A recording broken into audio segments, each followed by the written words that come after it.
Magandang araw mga kalapatids! Welcome back sa Ted's Loft TV Modular Series. Ngayong Wednesday, pag-uusapan natin ang isang napaka-importanting sistema sa pigeon racing, ang A versus B team system.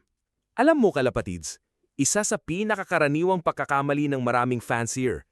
Kapag dumating ang race day, halos lahat ng ibon gustong isali.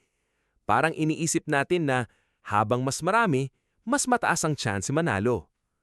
Pero sa totoo lang, hindi paramihan ng entry ang laban. Nasa tamang pagpili at sistema ang tunay na panalo. Kaya na yon, ituturo ko sa inyo kung paano gumagana ang A at B team at kung bakit ito ginagamit ng mga champion loft. Simulan natin sa A team. Ang A team, ito ang mga pangunahing panlaban mo. Sila yung mga ibon na subok na. May performance, may kondisyon, at ready sumabak. Ito yung mga kalapati na kapag pinakawalan mo, ramdam mo agad. May dalang kumpiyansa, may lakas, at may diskarte pa uwi. Pero tandaan mo kalapatids, hindi porket magaling kahapon, automatic A-team na ulit ngayon. Sa racing, condition is everything.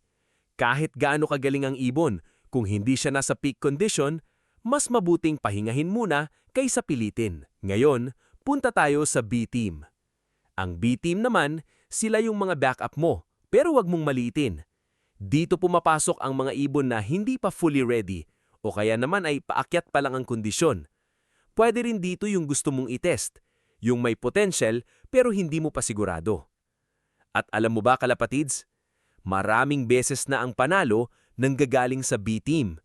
Oo, yung hindi mo inaasahan, siya pa yung tatama kasi sakto ang kondisyon niya sa araw ng laban. Ngayon, paano mo ba malalaman kung A-team o B-team ang ibon? Simple lang, pero kailangan ng matinding obserbasyon. Tingnan mo ang katawan. May laman ba? Tingnan mo ang kilos. Alerto ba o matamlay? Tingnan mo ang lipad. May gigil ba o pilit lang?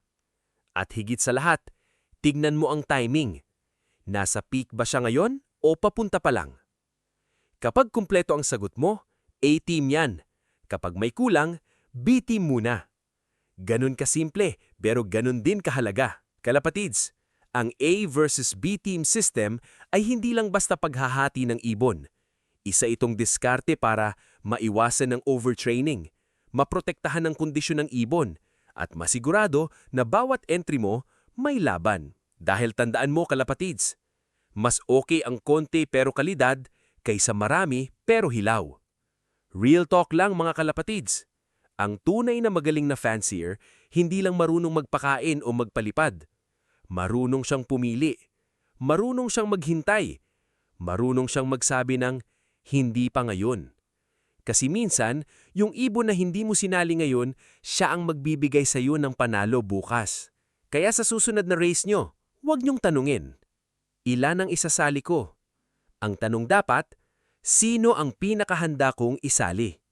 At dyan nagkakatalo ang karera. Maraming salamat mga kalapatids!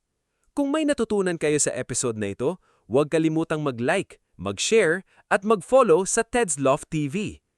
Abangan nyo ang susunod nating module dahil tuloy-tuloy lang ang ating pag-aaral hanggang makuha natin ang tamang sistema para sa panalo.